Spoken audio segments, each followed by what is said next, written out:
Il est 21 heures, passé de 35 minutes. Nous sommes à Buchan, commune de Cocody. Boutique fermée, rue déserte. C'est l'image d'une ville en guerre contre le coronavirus. Depuis le lundi 23 mars, tout déplacement sur le territoire national est interdit de 21 heures à 5 heures du matin. Une mesure qui vient changer les habitudes de nombreux ménages dans la capitale économique, notre champ d'investigation. À la Riviera Akwedo, chez la famille Pango, on essaie tant bien que mal de tuer l'ennui sous des airs de l'hymne national, une manière d'entretenir la fibre patriotique face à la pandémie.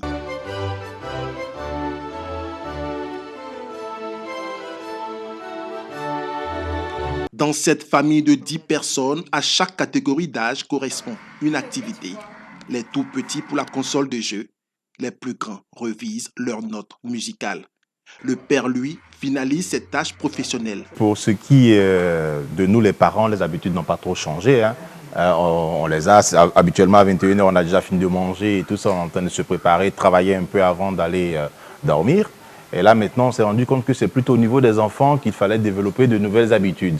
Depuis le début du couvre-feu à 21 h, je passe le temps avec mes frères, jouer aux jeux vidéo. Si j'ai trop duré, c'est maximum 3 heures, je ne peux pas faire plus. Des fois, même, on rigole à la maison, c'est disant même qu'on va fêter le couvre-feu. Plus loin, à la Riviera Palmeraie, il est 23h45 lorsque Andrea Billet nous ouvre les portes de son appartement. Ici, cette professionnelle de tourisme s'occupe à parachever des projets laissés en suspens depuis de nombreuses années.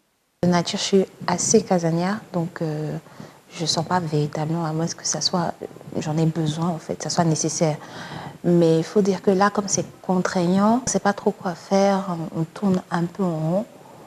Mais on arrive à bien s'occuper en tout cas. Moi, j'essaie d'être productive en tout cas. Depuis la fermeture de son agence de voyage en raison du coronavirus, Andrea met à profit l'instauration du couvre-feu pour concevoir d'autres projets. Ce n'est pas le cas ici, chez la famille ADI, au plateau de Cuy. Pour lui, couvre-feu ou pas, rien ne change. Je ne m'ennuie pas. 21 h à 5 h du matin, de toutes les façons, on doit dormir quand même. Hein? L'État a bien fait de quand même sécuriser sa population. L'instauration du couvre-feu a amené plusieurs entreprises, tant publiques que privées, à revoir les horaires de descente. Arthur Comlan est cadre chez un opérateur de téléphonie mobile dans la commune du Plateau et réside à Yopougon.